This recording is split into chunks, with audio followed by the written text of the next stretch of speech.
geography as a discipline not only allows but encourages us to get out in the world. So I am absolutely fascinated with space, not like the space up there, but like the space of daily life, especially in North American cities, but also more globally.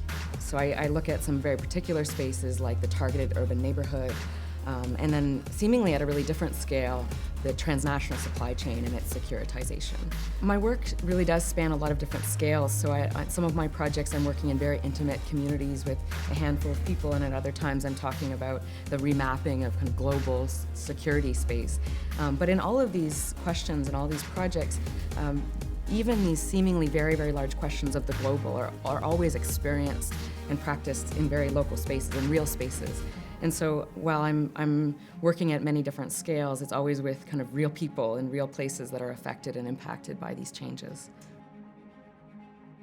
I think that in terms of future challenges, like literally in the world, I think that many of the most pressing ones really are actually illustrated well by a focus on infrastructure. If we think historically, infrastructure has been at the center of a lot of our politics, both as something that connects us, but also something that divides us. So we can think about, for instance, the history of transit and the bus, the back of the bus, right? The infrastructure is incredibly political, even though we tend to think about it in very kind of technical terms. Or we can think about the ways in which highways have divided neighborhoods historically through urban renewal projects, even though we tend to think about them first and foremost about mobility and transportation.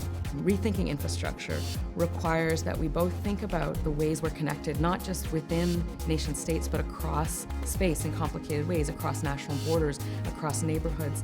But it also connects us to our histories, and histories that are very complicated in terms of overlapping jurisdictions and overlapping claims on space. So I think a focus on infrastructure, it's real materialities, which really do materially connect us, provoke us to think more about what kinds of connections politically we could invent and create for a future of citizenship beyond just its national kinds of incarnations.